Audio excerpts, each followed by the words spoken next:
Prophet Hud alayhi salam was the great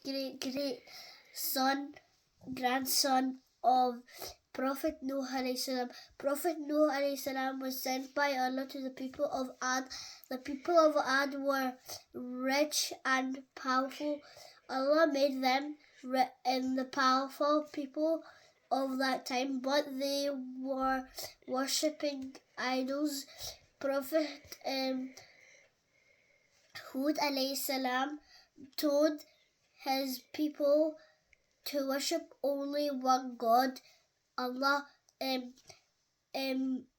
Prophet Hud alayhi salam tried many times, but they still never listened.